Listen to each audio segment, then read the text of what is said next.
అందరికీ నమస్కారం అండి. ఈ రోజు వీడియోలో మనకి 2024వ సంవత్సరంలో దేవీ శరన్నవరాత్రుల్లో 5వ రోజు అంటే పంచమి తిథి ఆశ్వీజ మాసంలో 7వ తేదీ సోమవారం రోజున అమ్మవారు మనకి కనకదుర్గాదేవి రూపంలో పూజించుకునే వాళ్ళు శ్రీ మహాచండీ దేవి రూపంలో అయితే మనం పూజించుకోవాల్సి ఉంటుందండి.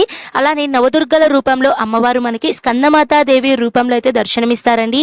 ఎవరండి ఈ మహాచండీ దేవి అంటే చండీదేవి కాళీదేవి రూపంలో అయితే పోలి ఉంటుందండి. ఒక్కొక్కసారి ఆమె దయగల రూపంలో ఉంటుందండి. అలానే ఉగ్ర రూపంలో కూడా దర్శనమిస్తుంది.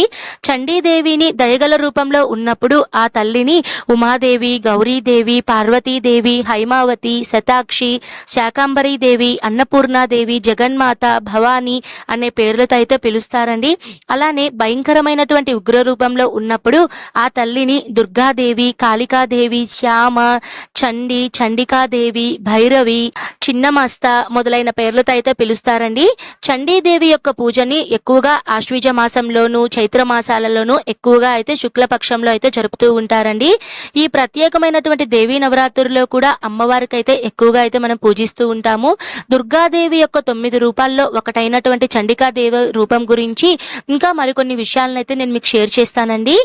మన హిందూ పురాణాలు అలానే మన హిందూ విశ్వాసాల ప్రకారం రాక్షసులు ఇంద్రుడి సింహాసనాన్ని లాక్కునే సమయం వచ్చినప్పుడు దేవతలందరూ కలిసి ఒక చోట సమావేశమై ఆ పరమశివుడి వద్దకు అయితే వెళ్తారండి. రాక్షసుల గురించి అయితే చెప్తారు. అప్పుడు పరమశివుడు మాతృదేవతను స్తుతించాలని కోరారు. అప్పుడు దేవతలందరూ కలిసి మాతృదేవతను ఆరాధించారు.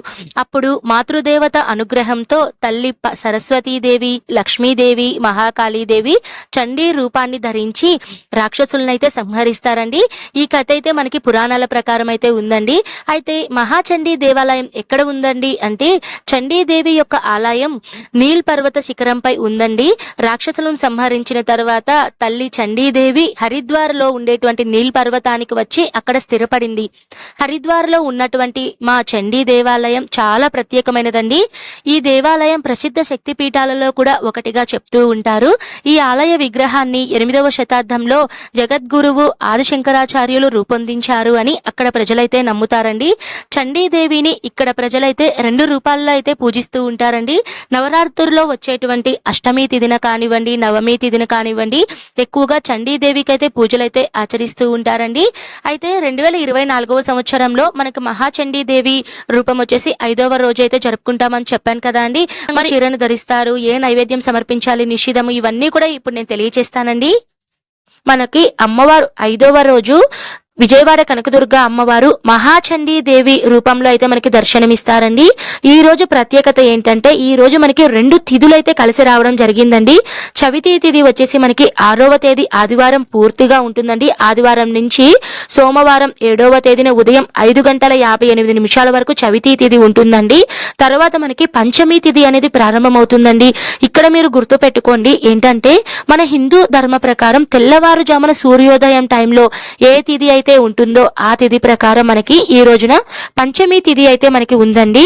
ఈ రోజున పంచమి తిథి కావున ఈ రోజు మనకి అమ్మవారు మహాచండీ దేవి రూపంలో అయితే మనకి దర్శనమిస్తారండి. ఈ రోజు నివేదించవలసినటువంటి నైవేద్యం వచ్చేసి పులిహోర అండి. ఈ రోజు పుష్పాలు వచ్చేసి ఎర్రటి పుష్పాలు అయితే మనం అమ్మవారిని పూజించాలి. ఈ రోజు అమ్మవారి ధరింపచేసేటువంటి చీర రంగు వచ్చేసి ఎర్రటి రంగులో మనకి అమ్మవారు ధరిస్తారండి.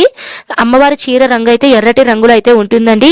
ఈ రోజు నిషిద్ధములు, మీకు ఇష్టమైన వస్తువులు ఏవైనా సరే తినకుండా ఉంటే మంచిదండి.